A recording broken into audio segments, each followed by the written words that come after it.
Scott for Scots here. Do you hear that? Bring the mic in close. That's not how the grass should sound. There's weeds everywhere in this lawn. It's time to take action with Scott's Turf Builder Triple Action. It gets 3 jobs done at once. Kills weeds, prevents crabgrass, and feeds your lawn so it keeps growing strong. Ah, much better.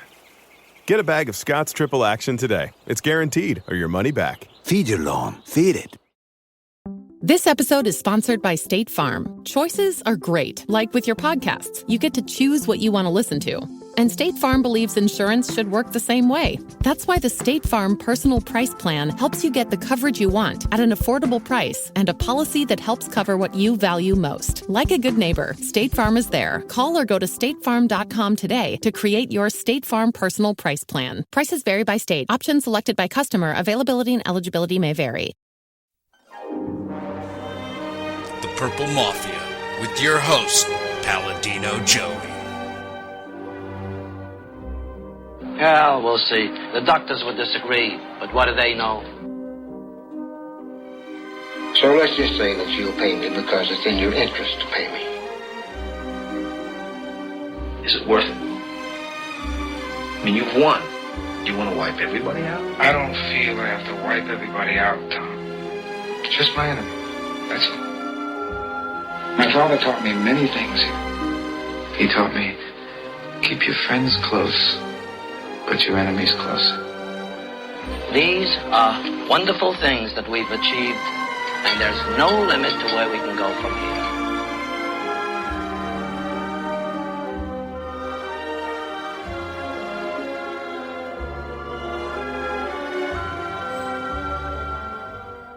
Welcome to the family here on Purple Mafia.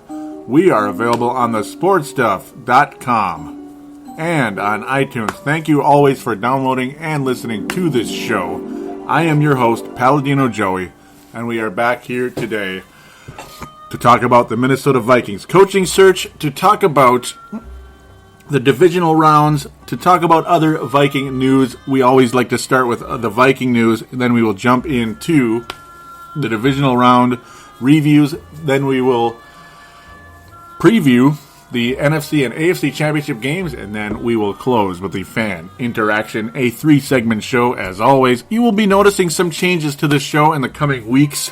Going to be doing some voiceovers and such, so just letting you know about that the changes will be taking place over the course of the next few weeks. Just got some advice, looking to make some changes, so looking to make you bring you a better product here on Purple Mafia. Hopefully you can continue to tell your friends out there about the show.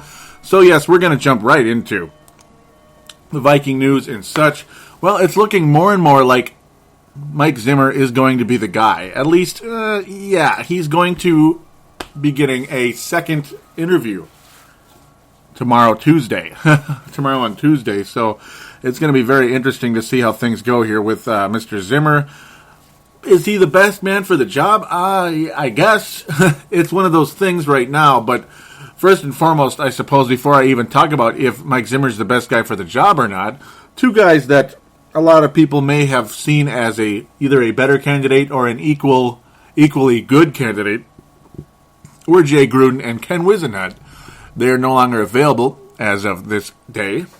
So you have Jay Gruden heading to the Washington Redskins. It's, I suppose it's a good hire for them because, well, they have RG3. He's good with quarterbacks, or so we'd like to believe.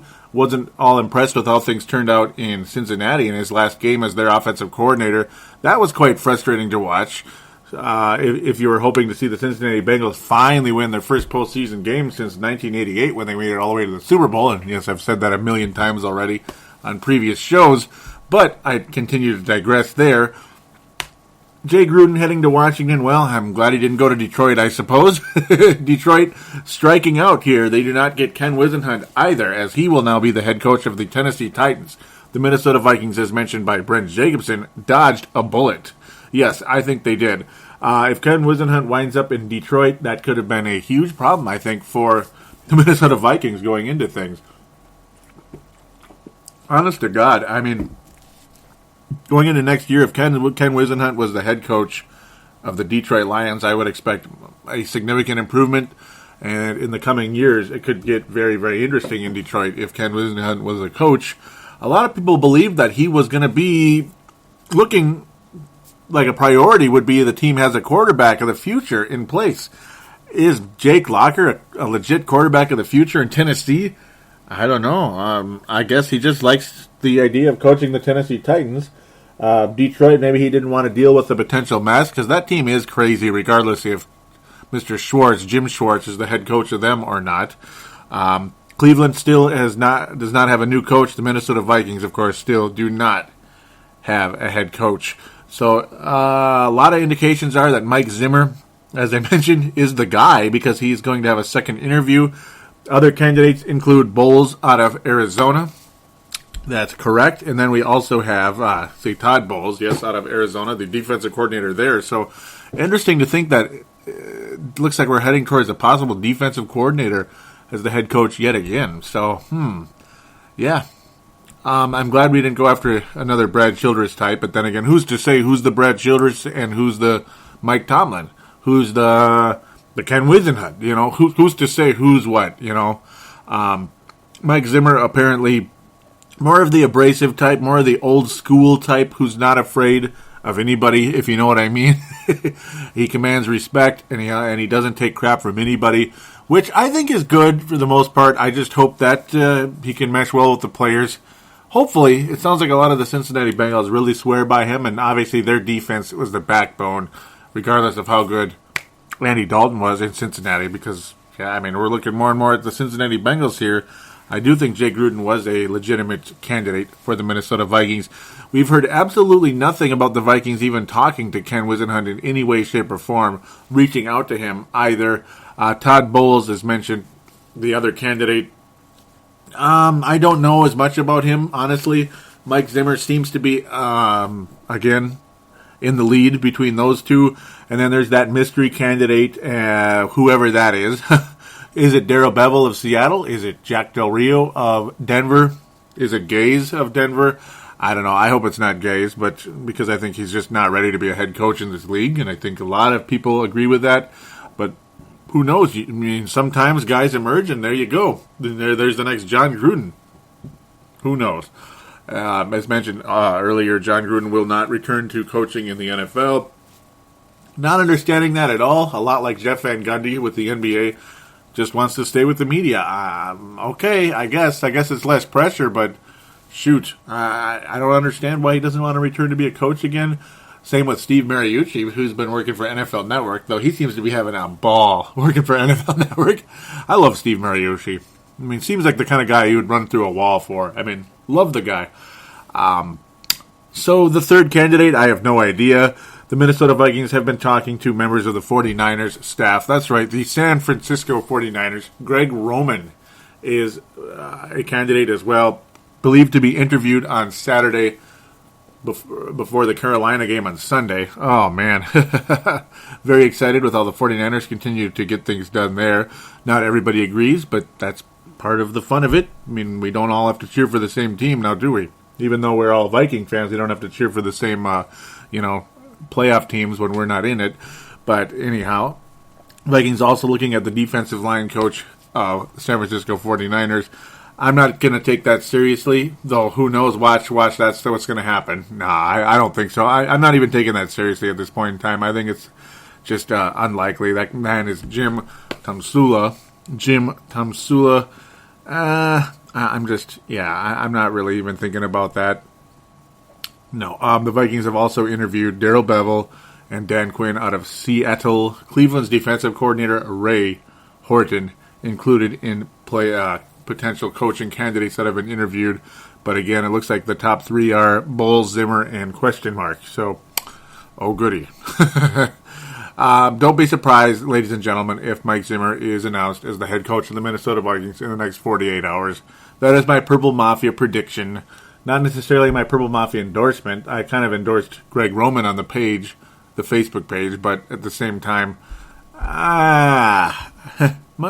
Greg Roman and Mike Zimmer would be my top two choices of the remaining coaches, though. Again, I will continue to say Ken Whisenhunt was probably the best candidate of available coaches out there, in my humble opinion.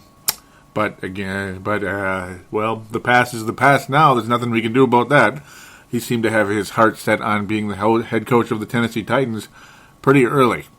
It seemed like that was about the way he was heading pretty much from the get-go, and that's exactly where things went. So, with that said, we will move on to the divisional round. Yes, sir. Aren't you excited to get on to the divisional round? Oh, yeah. Wasn't it good? Wasn't it a fun weekend of divisional football? Well, again, another New Orleans Saints game that was not exciting. Just like the previous week against the Philadelphia Eagles. Saturday, January the 11th, the Seattle Seahawks. Yes, Paul Tuna versus Caniff. If you're listening, I hope you are. Oh, yeah, very close friend of mine that has, again, moved to Seattle, along with, Sebastian Balls. Oh, yes. Who is not a Seahawks fan, but Paul kind of is now. Actually, he really much is, though. He still likes the Vikings. It's, that's his original team, but he's enjoying his Seahawk mania there in Seattle right now. A 23-15 victory over the New Orleans Saints. The Saints don't even score a point until the fourth quarter. Very cool to see Drew Brees and the Saints struggle, because obviously a lot of Viking fans hate the New Orleans Saints for obvious reasons. We don't need to get back into that topic again, not only because it's painful, but because it's been rehashed a cajillion times. Seattle Seahawks, as predicted by yours truly and probably a jillion other people, even though the New Orleans Saints do have a lot of talent. As predicted, though, the Seattle Seahawks do win 23-15, an 8-point victory in a game that was very Seattle-like over the past 2 years or so. Low scoring, ugly, but hey, I mean, was there really any doubt from the get-go that Seattle was going to win this game? No, there really wasn't. They're kind of like a more fun version of what the Pittsburgh Steelers were when they were winning Super Bowls. Kinda. That's probably the closest thing I can come up with the way the Seattle Seahawks play. Percy Harvin, kind of same old story, getting hurt again. Classic, with a concussion this time around, getting hit in the end zone, a pass that was not caught by the aforementioned Percy Harvin. Russell Wilson getting it done, ugly, but getting it done. Kind of like Joe Flacco in his early years of the Baltimore Ravens when they were making runs to the AFC Championship game, only to lose to Pittsburgh and such along the way. With a 50% completion percentage, and that's it. Only 100 yards passing. That's why this was a boring game, because there was really nothing going on. Drew Brees was getting the yardage, but the completion percentage was certainly not high, and he only had one touchdown pass in the fourth quarter.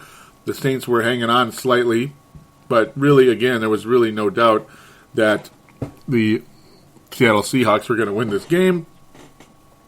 Percy Harvin, oh boy, Percy Harvin. I don't even know what to say about him. Good for him, I suppose. I'm glad for he did make a really nice catch in the game, but in the grand scheme of things, everything is just short yardage with Percy Harvin. Hasn't been able to break loose and such. Only 3 catches and 21 yards, and that's pretty much all there is to say about that.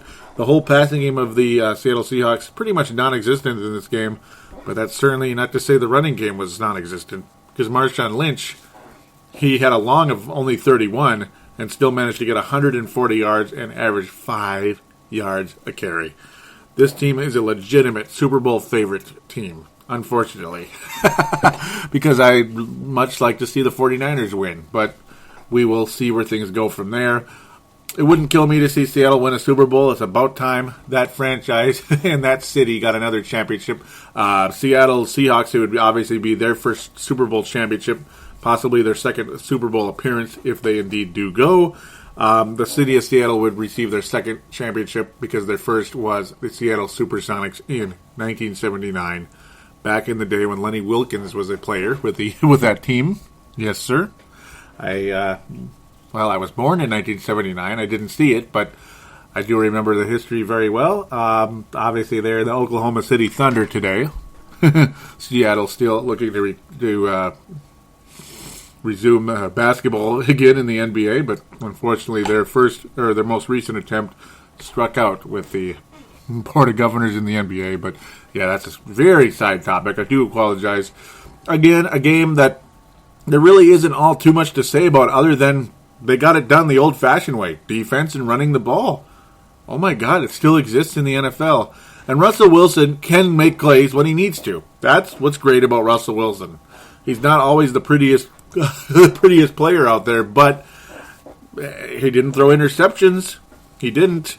His quarterback rating for the season is over 100. So hey, it's not like he's Trent Dilfer out there, with the Baltimore Ravens back in the day. He is a legitimate quarterback, but hey, when the passing game really isn't getting anywhere, and it's just kind of a grinded out type of game, he didn't get them killed, and that's what counts. That's how you win in the NFL in the postseason, and that's where the Seattle Seahawks stand today as favorites of the four remaining teams. Without a doubt, they are the favorites of the four remaining teams. So now we move on to a barn burner, I suppose, of sorts. New England Patriots hosting the Indianapolis Colts. This is the one I got wrong. And it's like I knew better, doggone it, because the Patriots had really been showing signs late in the season that they are legit. And I was going with them for a while. They're like, you know what? They're going to take out Denver in the AFC Championship game. And that's what I was thinking of several weeks ago, about 6 weeks ago. I'm like, you know what? New England's going to go to the Super Bowl this year. That's what I was thinking. And then I soured because Gronkowski got hurt. But you know what? This team wins no matter what. Because Tom Brady, no matter who his wide receivers are, who his running back is, wins football games. Tom Brady is that good.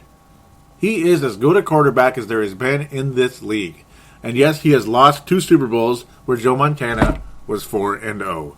But in overall skill and ability to get the job done, regardless of who's around you, Tom Brady is as good as there has ever been in this league. And there is no doubt about it.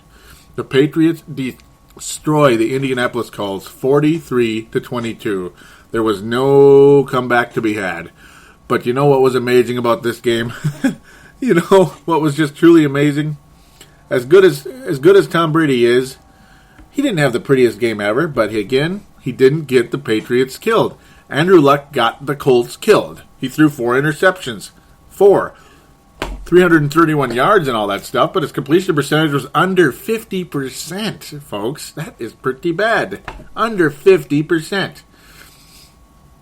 It's like, are you serious? That's pretty rough. It's funny to see Adam Vinatieri, still a member of the Indianapolis Colts, going against his old club. It's been a while since Vinatieri was on the Patriots. What the heck? Son of a gun. Oh, boy. But yeah, Tom Brady wasn't exactly pretty in this game, but hey, in other games, he is still great, even regardless of who his wide receivers are. But in this case, it didn't matter about the passing game because LeGarrette Blount took over in a big way, and so did Stephen Ridley, because LeGarrette Blount and Stephen Ridley combined for 6 touchdowns. Oh my God! You heard me correctly. 6 touchdowns for LeGarrette Blount and Stephen Ridley. Boy, I'm sure the Indianapolis Colts are really excited about that Trent Richardson trade they made with the Cleveland Browns earlier this year. Boy, he was sure a factor in this postseason. 3 carries for 2 yards. Oh, my! Ooh, boy. Man, Trent Richardson, you are tearing up this league, man. What the heck? Man, the Cleveland Browns really traded up to get the guy, and then they just as quickly trade him away. What the? Think about the Cleveland Browns. Think about that franchise. And to think that they just might get... I wonder if they would actually legitimately sign like a Josh McDaniels or Jim Schwartz. That would be quite an entertaining move by them. What the hell are the Cleveland Browns doing? That is the worst run organization, and I'm really sorry if Vince Germano, if you're listening, buddy, I'm sorry to say it, but boy, oh boy, there are a lot of poorly run franchises, and I think a lot of people would tell you. The Minnesota Vikings are one of them at times. Excuse me. I'm sorry to say that. But hey, facts speak for themselves. I'm not trying to down the Vikings. I'm the host of this show. I love the team. I'm a 20-plus year fan of the team. 20-plus years.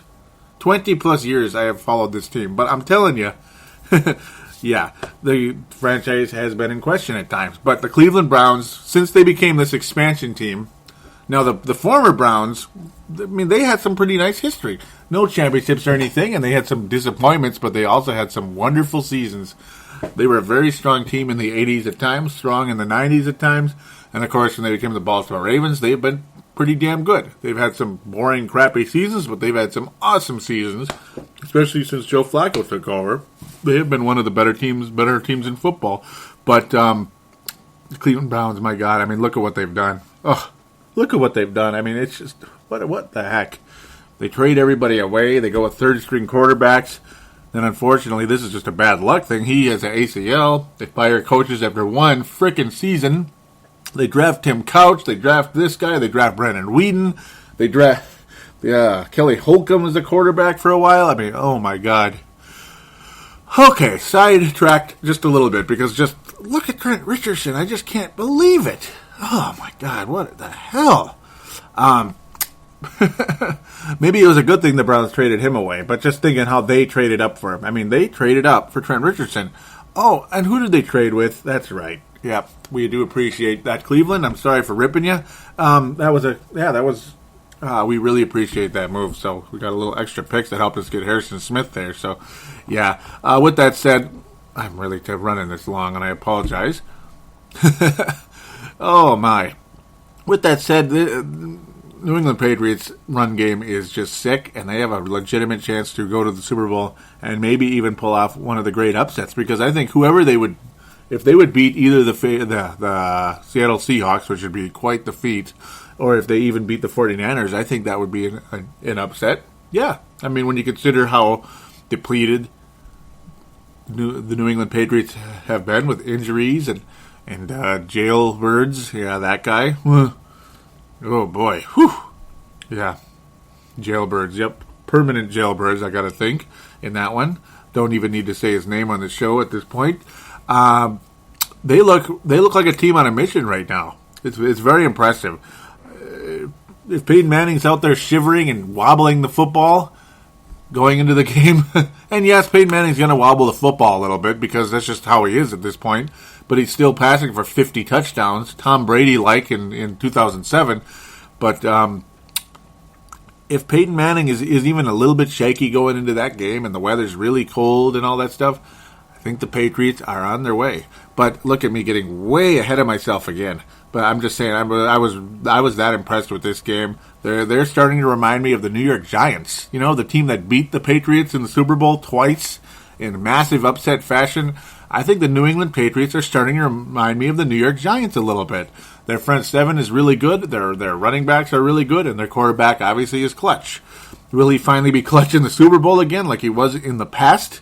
Hopefully, for his sake and for the city of Boston. We shall see where things go. I have ran this one way too long. Yeah, you can tell I like the Patriots, can't you? Just a little bit. A team that I also like an awful lot as we head into Sunday. San Francisco 49ers getting it done against them Carolina Panthers. Two 12-4 teams with young, athletic, talented, entertaining quarterbacks. I mean, it's hard to dislike either one of these teams, to be quite honest with you. I really like the Carolina Panthers. I do. They have all the pieces to be a very successful franchise for many years, in my humble opinion. The coach is good as well. Really, yeah, a well-coached team, a strong defense. Cam Newton is really a fun player to watch, but this was his first playoff game, unfortunately for him, because the Carolina Panthers were pretty bad years ago. Just a few years ago when Cam Newton was taken number one overall. I mean, there's a reason why Cam Newton... there's a reason why Carolina had the number one pick, is what I'm trying to say. So, there it is. I mean, but to see them improve as quickly as they did here from last year into this year, very impressive to see, and very, very easy to root for this team going into this game for a lot of fans out there. But I'm telling you, I love this 49ers team. I love what Jim Harbaugh has done with this franchise. I mean, it is so awesome to see to see the way they've approached things.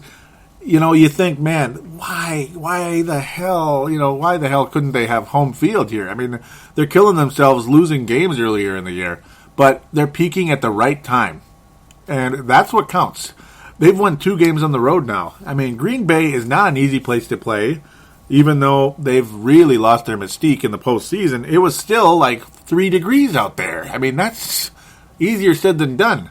The polar vortex hadn't quite hit yet, but the early effects of it were already taking place. I mean, 3 degrees is cold. For the 49ers to go from Candlestick Park, which I will call it for all time, for the 49ers to go from there to Green Bay and win, and now into a pretty tough atmosphere in North Carolina, Bank of America Stadium, and win 23-10. They snuffed out this team in a big way. For them to get the job done the way they did, it was pretty impressive. Colin Kaepernick had to do his little display when he ran the ball into the end zone, again displaying just how dangerous he is. Late in the game to make it, midway through the third quarter to make it 20-10, which made a lot of us believe that this San Francisco 49ers team is going to, in fact, win this game and advance to the NFC Championship game. The way he was able to get it done when he needs to, when he's able to rush for a first down, rush into the end zone for a touchdown, the way he's able to get it done is what really truly matters about Colin Kaepernick. If he's not passing for 400 yards and 5 touchdowns, that doesn't necessarily mean he sucks. He doesn't have to be the prettiest thing in the world out there. He gets it done. Just like Russell Wilson. And, well, a lot like Cam Newton, who wasn't all that good. He was a bit erratic in the game, and it was kind of disappointing for, I'm sure, a lot of Carolina fans. But again, I got to think there was a little bit of there was a little bit of inexperience taking over with this one. Just a little bit of inexperience with this one. It was quite a mess for him. And this is a very playoff-tested, tried-and-true San Francisco team that he was going up against. So it's just one of those situations where it was experience and a team peaking at the right time. That's what happened here. That's why San Francisco 49ers are advancing, and that's why the Carolina Panthers, unfortunately for them, are going back home. Man, to have a first-round bye and to lose right away, that's got to really suck. And we've been there and done that. In the AFC, that certainly was not the case. Both of the teams that got the first-round bye are in the AFC Championship game. So the first number 1 seed, the first bye team is out. Obviously, there are going to be 2 more no matter what, or at least 1 more. What am I talking about? Maybe there'll be 2 more. There'll be at least 1 more. I keep thinking San Francisco had it, but they didn't. Yeah. There really isn't all too much to say about this game other than the 49ers really they're the better team. They're the hungrier team. They are the more experienced team. I mean, Frank Gore, how can you not like Frank Gore? He gets it done all the time, no matter what. And another guy that really gets it done is a guy that he's my favorite receiver in football. I've said it 1,000,000 times on this show. And it's not because he gets 7 million yards and 18 touchdowns like Larry Fitzgerald or Megatron or whoever. Julio Jones, guys like that. It's Anquan Boldin, without a doubt. He's my favorite wide receiver because he's just so tough. He's so clutch. He gets the first downs that when you need him. He gets the touchdowns. He didn't get a touchdown in this game, but he was dominant all the way. 8 catches, 136 yards. A 45-yard play as well added on that list. This is a team primed and ready to make things extremely interesting in Seattle, Washington next week. So we will close on that game. Very cool to see. Oh, yes, and the one thing that Colin Kaepernick did, this is what I was trying to get to earlier, the whole Superman thing and unbuttoning the shirt and flexing the muscle. It was just his way of saying, hey, I don't care. I don't care how good you are, Cam Newton. I'm better, and we're better. I think that's that's basically what that was. I'm not a big celebration fan, but it was in a way at the same time. It had its coolness to it. It was like saying, "Hey, yeah, we're in your house, but we're gonna get it done. We're the better team, and the hell with you." That's basically what that was. Cam Newton didn't take all too well to it. He was just kind of playing the casual card and then just walks away in the interview. It was like, okay, all right then. Can't imagine he enjoyed that out so much. So I got a couple wrong this weekend. I did have the Seattle Seahawks and San Francisco 49ers advancing. I was correct. In the NFC, I was dead on. and I was dead off in the AFC. But, hey, San Diego did make it slightly interesting, despite the fact Denver was ahead 17-0 going into the fourth quarter. San Diego made things very interesting in that fourth quarter, scoring 17 points, but the game was never tied at any point in time. Peyton Manning and the Denver Broncos pretty much got it done. Phillip Rivers a bit sharper than Peyton Manning, but at the same time, certainly not dominant in any way, shape, or form. San Diego 49ers scared the Broncos a little bit, but the Broncos, they just were the better team, and that's all there was to it this time around. I mean, they were ready this time. They had this approach in this game saying, hey, it's not going to be like last year where we're just going to be one and done. You know, we're going to get the first round bye, be 13-3, have an awesome season. And then, oh, by the way, here comes this upstart, 10-6, 9-7 team, and they're going to advance to the Super Bowl because we're going to roll out the red carpet for them the way the Broncos did with the Baltimore Ravens last year. Not the case this time around. The Broncos did what a lot of people pretty much expected them to do to Baltimore last year. Take an early lead, maybe, unfortunately, blow the lead a little bit, where things would get a little interesting, but still finish the job, and that's exactly what the Denver Broncos did in this particular game. Noshan Moreno was fairly solid in the game, getting big first downs at the end, though. That's where San Diego was disappointing, because they kept creeping back closer and closer. They were able to recover an onside kick when they were trailing by 10 points. They got very, very far, but unfortunately could not get in the end zone. They end up having to kick a chip shot field goal. That was very disappointing, but still, they had about 4 minutes left. So it's like, okay, San Diego still has a legit shot at this. There's 4 minutes left. They're only down by 7. Here we go. And then it's just a regular kickoff. I was a little bit semi-surprised to see San Diego not go for the onside kick again, but I suppose, you figure maybe our defense has been playing fairly well of late, is going to make stops. But they didn't make stops, and Denver just kept running the ball. They kept running down the clock, and that was all there was to it, unfortunately, for the San Diego Chargers, who I picked to win this game. And it looked like they had a legit shot of doing it. But again, they did not make the stops when they needed to. Noshan Moreno did his job. He got first downs when he needed to.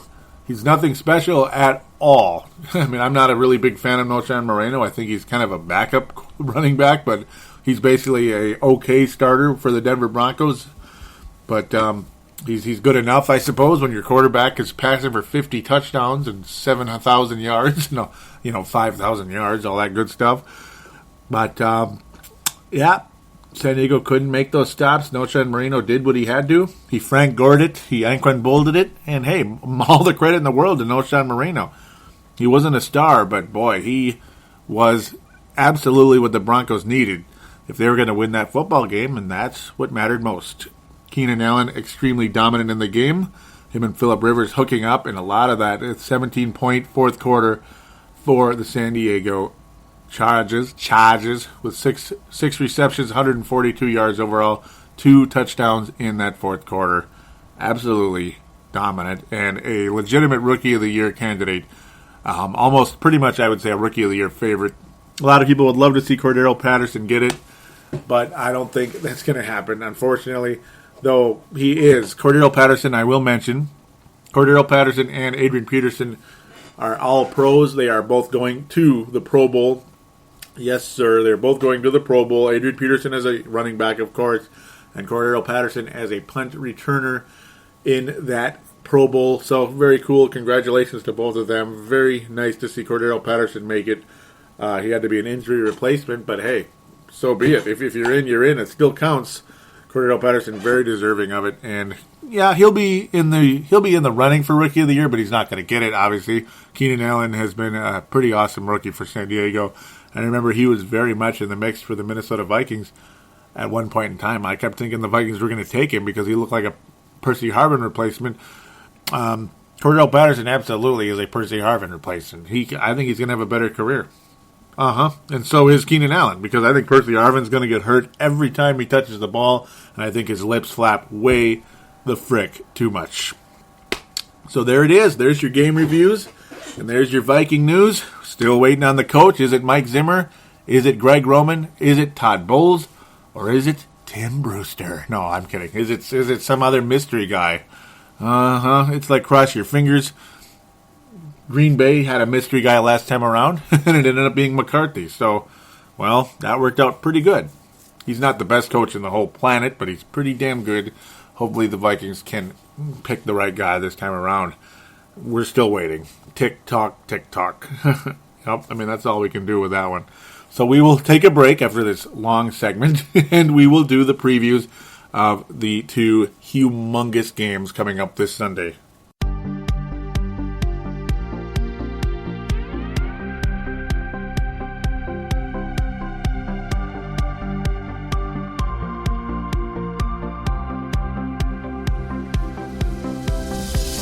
Do you shop on Amazon? Did you know that you can support this podcast just by doing your normal shopping on Amazon? It's really easy to do. Just go to thesportstuff.com and click on one of the many Amazon pictures. Do your normal shopping, and Amazon sees that we referred you, and they give us a percentage. We'd like to thank you in advance for supporting thesportstuff.com, and please use our Amazon link. Now enjoy the rest of the show. We are going round like Saturn. Too busy to sit in front of a computer? Simply download Purple Mafia on iTunes for Apple devices. For Android, download the Double Twist app, and for Windows and BlackBerry phones, simply find us in the store. And now, back to Paladino Joey. And we are back here on Purple Mafia. It is time to preview the AFC Championship and the NFC Championship, which will both, of course, take place on Sunday, January the 19th, 3 p.m. Eastern, we'll say 2 p.m. Central start, for the AFC Championship game, which, of course, be the first of the two, and then it is prime time, 5:30 Central Time on Fox for the NFC Championship game. The AFC Championship game will, of course, be on CBS. No surprise for either of those stations. Those usually carry those two conferences all season. New England Patriots head to Denver for what will be an awesome game, without a doubt. What's gonna happen in this one? New England's gonna continue to try to run the ball. San Diego Chargers did not have all too much success against the Denver Broncos, but Phillip Rivers had success against the Denver Broncos. So expect a little more passing game out of Tom Brady here. Though at the same time, the New England's running game is so damn good right now, I think the Patriots will continue to use that deadly weapon that they really didn't quite have in the past. Not really. Denver Broncos, in a lot of ways, it's all Peyton Manning 100% here. Obviously, their defense was pretty good against San Diego, particularly down the stretch. Well, actually, mostly in the first three quarters, it was fantastic. It was shutting them out. And it prevented San Diego from scoring a touchdown in a very dangerous part of the game there, so give them credit. That's why they say defense wins the game, because it did. San Diego's defense did not win that game, because they just could not stop Noche and Marino. Therefore, they could not stop the clock, and that was it. Denver Broncos advanced to the AFC title game this time around. It really does depend on Peyton Manning, how he's feeling in this game, the weather, how he's able to adjust to it, because last year he could not adjust to it. How are things looking in Denver? I mean, it's going to be pretty doggone interesting to see what happens in Denver. It's like you want to check out the weather forecast for this one, because it's very important for the success of this team. I mean, I think the New England Patriots running game will be...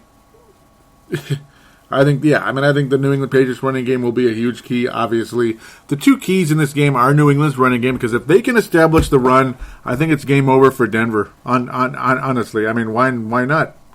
Why should I not believe that? But obviously, if Peyton Manning is totally on his game going into this one, well, then it won't matter anyway, I suppose. So, as we head to Sunday's forecast, it does not look like the weather's going to be too cold.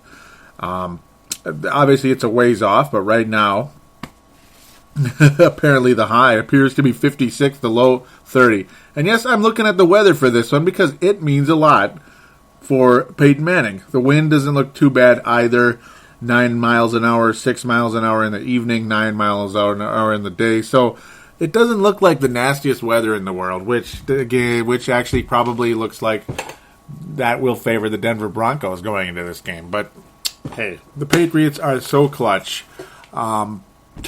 In terms of the head coaches, this is a rematch of the Super Bowl about 10 years ago. In fact, yes, that would be 10 years ago. In the 2003 season going into 2004, of course, January/February 2004, when the New England Patriots with Bill Belichick defeated John Fox and the Carolina Panthers at the time. Now, of course, John Fox, the head coach of the Denver Broncos. We're going to see how things go in this one. It's two very, very good coaches, of course.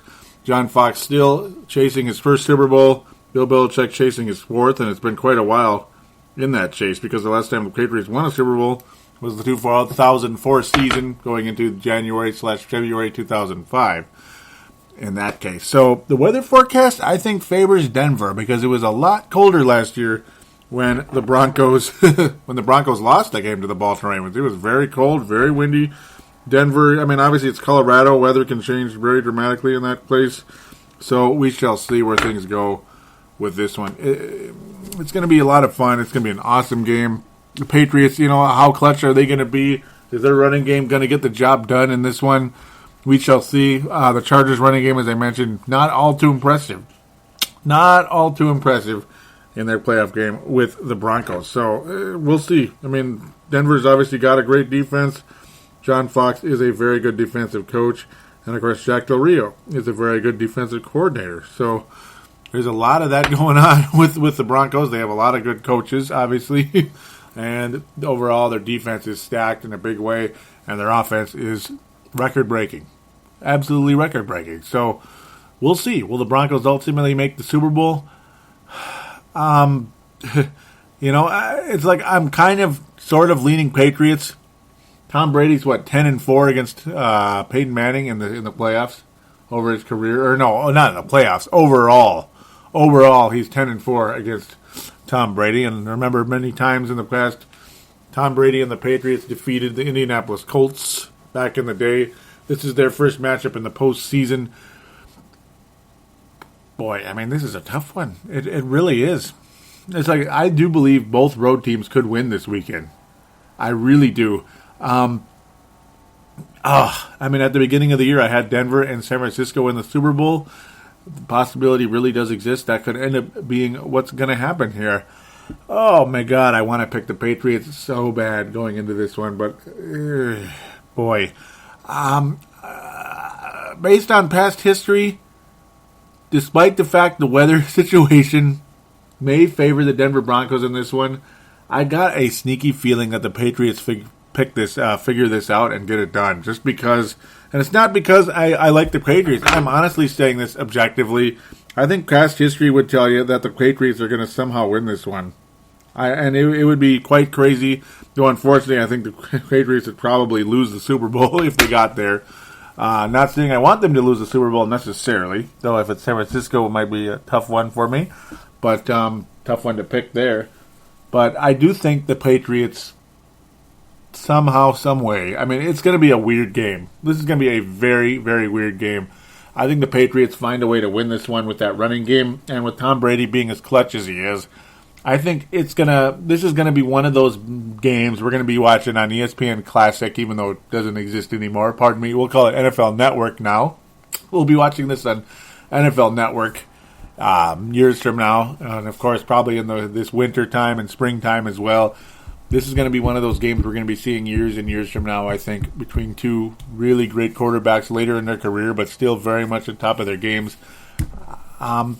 Denver's got so many weapons. That's why you'd think this game would favor them, but there's just something funny about both of these teams in this situation where Denver, with Peyton Manning, I just don't have a good feeling about this. I just don't. I just think there's something going to happen here, and I think the Patriots pull off a upset in this one because of that. If this was John Elway and Terrell Davis back in the day, I got the Broncos winning because they were so freaking good, and the Patriots are a little bit undermanned, even though their running game has the ability to possibly to carry this team to not only the Super Bowl but a Super Bowl championship. Believe it or not, it's possible. But Yes, I do have the Patriots pulling this out in a very narrow margin. I'm going to go 31-28 in favor of the New England Patriots in a extremely classic battle between two great quarterbacks, great coaches, and great franchises. So there you go. That is my prediction. I've got the Patriots winning this thing very narrowly and advancing to the Super Bowl. All right, so to the AFC Championship game, this one's going to be even tougher. Oh, do I have to do this? No, I was kidding. Yes, San Francisco wins. No, I mean, I'd love to say that. I would love to say that. And at the same time, I do think that possibility exists. And again, this is not just my heart talking. Look at what they've been able to accomplish. I mean, they made Carolina look like children. They really did. I mean, they really did. Even though the score didn't necessarily look as that lopsided, they made Carolina look young, inexperienced, and completely out of their league. When San Francisco was not the home team in the game. You think that would be the road team that would look kind of like sissies at times, but San Francisco, they have a little bit of that. They have a little bit of that late '90s Denver Broncos to them when they went on the road and won. That's what they're kind of been reminding me of when they recovered after losing like devastating big games, and they lost in devastating fashion. I remember they lost that AFC Championship game to the Jacksonville Jaguars. Was it? No, not the Jaguars. They lost the second round game to the Jacksonville Jaguars. Just devastating for Denver. But then the next year they came back on the road and won it all. And I think San Francisco has a little bit of that in them right now. I think Jim Harbaugh has their team peaking at the right time, though Seattle is the most deadly place to play right now. I mean, under Mr. Pete Carroll, the Seattle Seahawks are 15-1 at home under Pete Carroll. 15-1.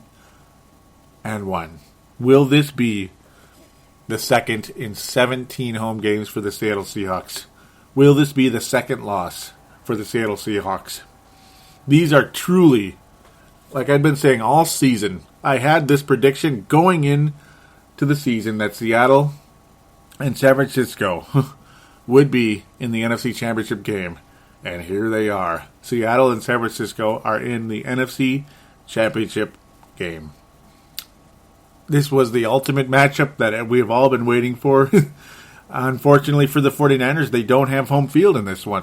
Because if they did, they would for sure be going to the Super Bowl in my mind. But the deadly home field advantage that Seattle does possess makes this one so much tougher to pick. There's something so special about these 49ers, yet there's something so unbeatable about the Seattle Seahawks. This is the toughest game to predict. Anything could happen. Seattle could go out there and win this thing. Very, they could really snuff the 49ers, but at the same time, the 49ers could really snuff Seattle. Their defense is that good. Look what they did to Carolina. They got the job done against Green Bay. San Francisco is so clutch. So clutch. The coaches are in the same league. They are probably the two best coaches in the NFL right now, with the exception of Bill Belichick. And, well, John Fox is probably the top 5, top 6. He's a great coach of the Denver Broncos and formerly Carolina. Very, very good coach. Man, this is a tough game. But I have to go with this. I have to do it. I have to go with this, and I think both road teams win this weekend. This is not my heart. This is not my heart, even though my heart is facing this way as well. But I do have a feeling San Francisco finds a way to go back to the Super Bowl. I have a feeling. And I've been going on in my head about this all day. But again, there is something very magical about San Francisco. The way Seattle snuffed out New Orleans is what concerns me so much about this game. That's what concerns me so much about this game for the San Francisco 49ers' sake, and which has me believing Seattle wins the whole entire enchilada. But there is so much clutch ability to this San Francisco team that I don't necessarily see in Seattle. They win games, but are they clutch? Are they clutch? I'm not so sure. I think San Francisco is the most clutch team in the NFL right now. Right now. So I think this is going to be a very tight, close, and lower scoring game. It's not going to be like New England and Denver. This one is going to be something of the likes of 24-17. And I will go with 24-17. San Francisco in the NFC Championship game on the road, going to the big game to play the New England Patriots, which would be one of the coolest matchups of all time in a lot of ways. It would be very cool. Watch me be completely wrong, and it's going to be Seattle and Denver. But you know what? Hey, I'm not telling anybody to bet money, and I wouldn't be surprised one bit if it's Seattle and Denver, because they've been the two best teams in football all season. But this is a radio show, and I got to give opinions, and that's what I'm doing right now. I think the two teams that are going to be, I think the stars are aligned for them right now in a lot of ways. The way they've been clutch, the way they've overcome this and that. San Francisco overcoming the fact they've been on the road and that they're peaking at the right absolute time. I think they pull off one of the great, it wouldn't be the greatest upset ever, but I think they pull off something very spectacular. And that's where I'm leaning right now. I apologize to Paul, and, I don't know who Sebastian's rooting for. Probably Seattle, but I don't know. Maybe he can call in and talk about it on the next episode when we're going to be previewing the Super Bowl and reviewing these games. That'll be next weekend, of course. We shall see where this goes, though. But yes, 24-17, San Francisco. New England wins 31-28 in the AFC Championship game. We'll be back right after this. Contact us and support Purple Mafia by liking us on Facebook and following us on Twitter. Don't forget to call into our phone lines at 209-736-7877. That's 209-736-7877. It is the fan interaction segment. Welcome back to the Purple Mafia Show. It is time to hop on to the Facebook page, which is, of course, facebook.com/Purple Mafia Show. Rock and roll. So, we are going to jump straight into it. We had a few responses when I mentioned Jay Gruden was going to become the next coach of the Washington Redskins. Not all too many people responded. Actually, in fact, it was Brent Jacobson, and he just said, I still want Wisenhunt. And again, Brent saying it was a good hire by the Washington Redskins in hiring Jay Gruden. I agree. Not sure if he was the best choice for us or not, but I do think Jay Gruden will have some success in the National Football League. I posted a picture about the NFL playoffs. Obviously the conference championships. I simply said I like it. David Longfield saying 4 great teams should be good. What do they all have in common? A good quarterback. Yep, that is a big time line right there, David. Love it. You're very likely to be getting a star this episode. Mark Carlson saying, I can't see anyone taking down the Seahawks, but Kaepernick is a full step better than he was last year. And on a different subject, is Randy Moss acceptable as a TV co-host? I haven't decided. Just glad it's not Neon Dion flapping his ears tonight on the Fox NFL Football Daily.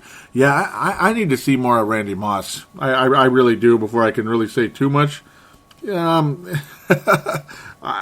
actually just weird to imagine Randy Moss in the media, considering how unavailable he was to the media pretty much his whole career.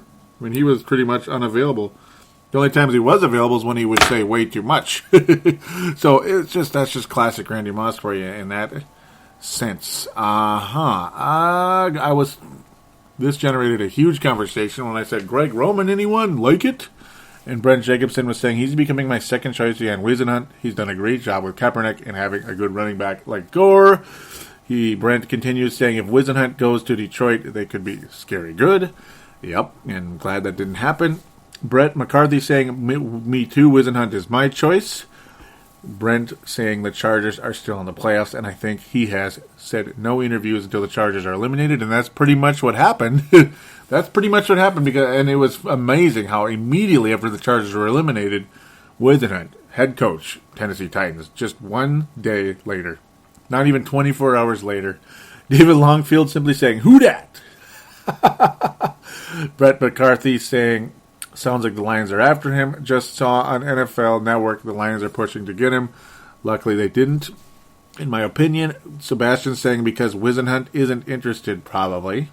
As in the Vikings, yeah, and it doesn't seem like it. It's hard to say what the heck really happened with all that. Winding things down, we got a couple more. Dave Hickey out of Iowa saying, "I would prefer a defensive-minded coach. That's where we need the most help, and we are going to lose a lot of our defensive free agents in the offseason, so we need somebody with an eye for defense. Jack Del Rio played for us, so I think he would take a great pride in leading our group of players.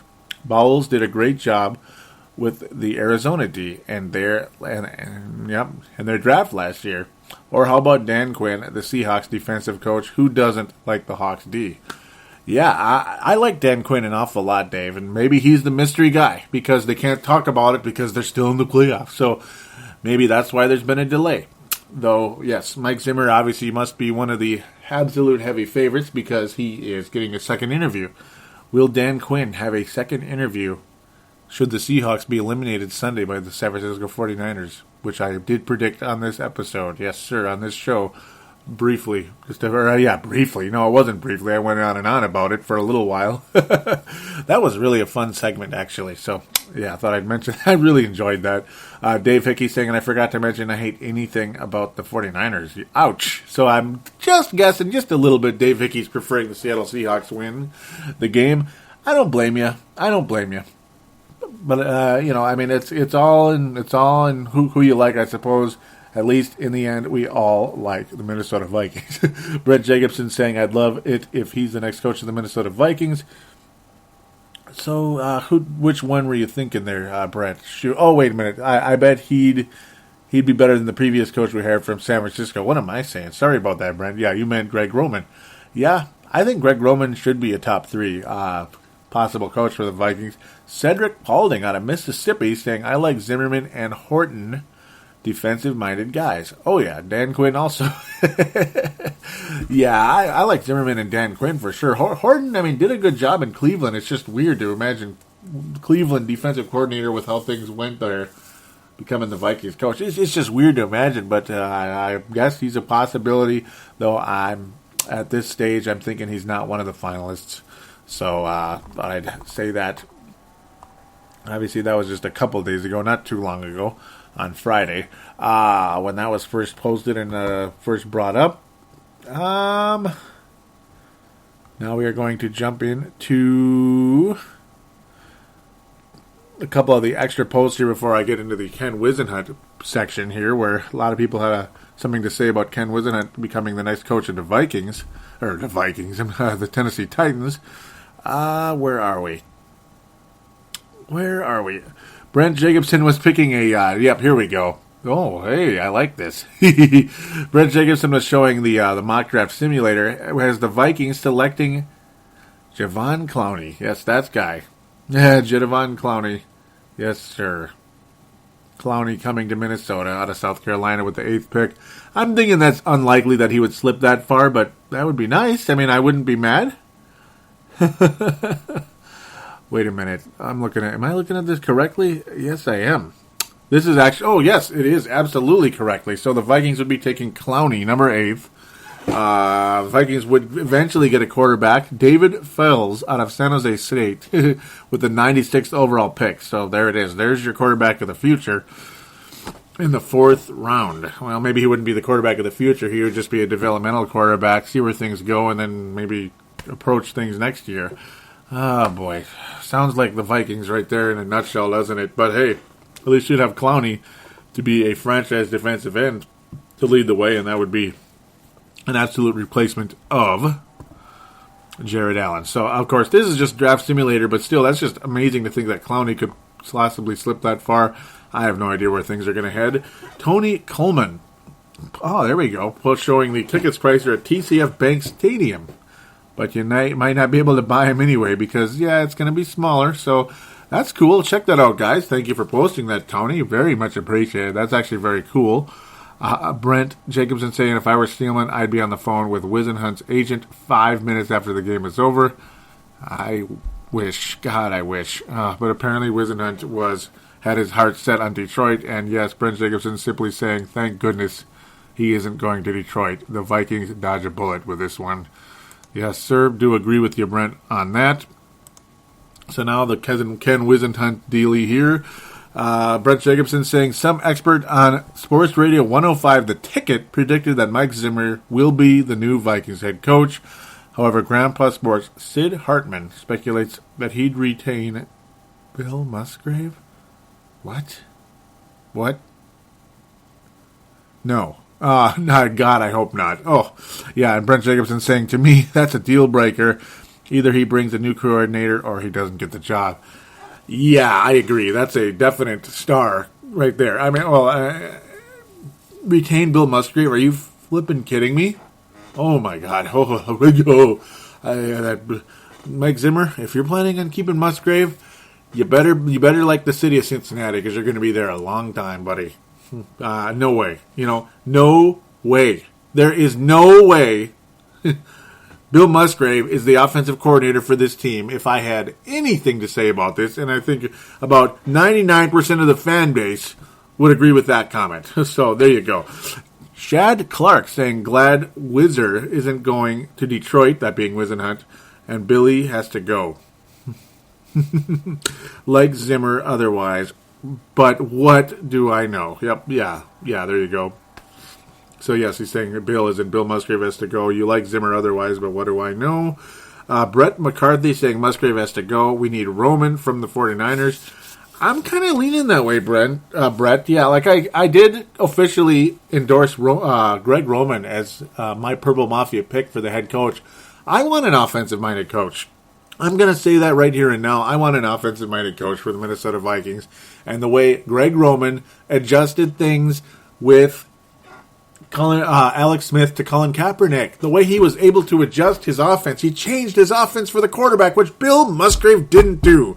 So to me, Greg Roman, I just think he is I think he's a good coach. I think he's got a future in this league in a big way. We'll see. I mean, Greg Roman would personally be my choice, yes. So there it is. Stamped. There we go. Purple Mafia stamp. Brett McCarthy's continuing with saying Zimmerman and Musgrave, no way. Couple of one and done in the postseason. Yeah. Yep. I really agree with that.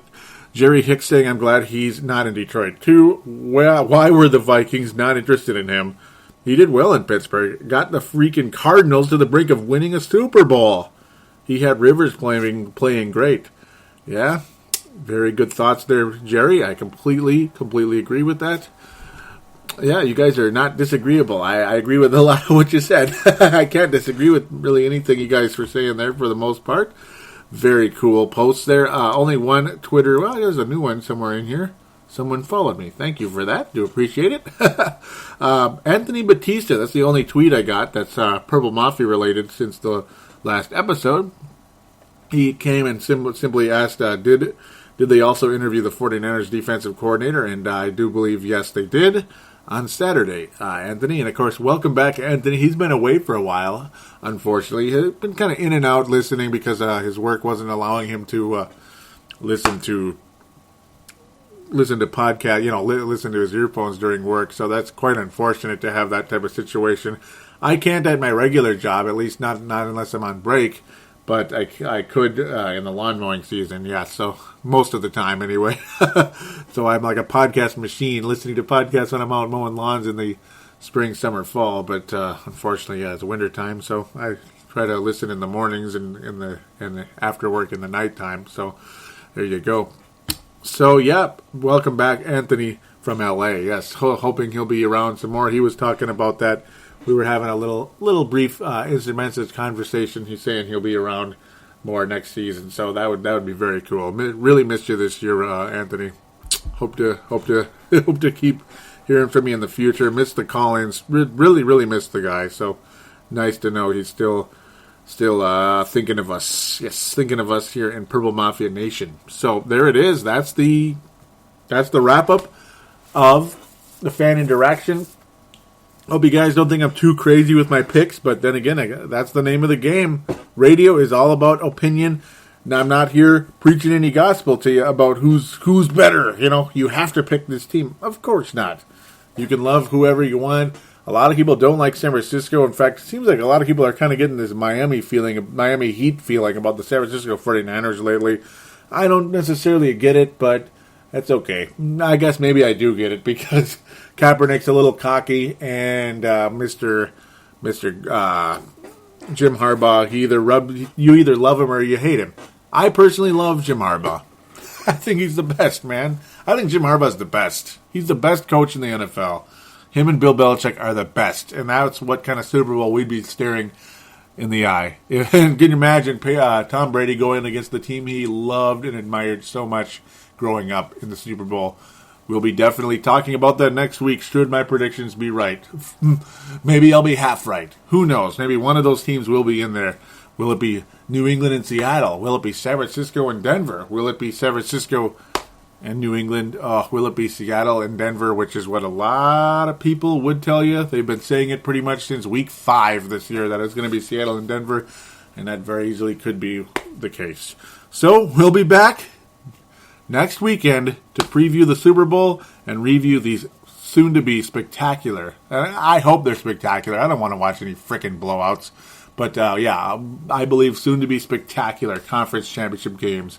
Do enjoy, guys. And we will probably also be introducing the new head coach of the Minnesota Vikings on the next show. So that is going to be a show you aren't going to want to miss. You're going to want to tell all of your friends that give a rat's butt about football, because the postseason is very, very, very fun to talk about for everybody. So tell all of your friends that give a rat's butt about this show coming in the next week. Heck, have them listen to this one too, damn it. Take care, everybody. We'll be back.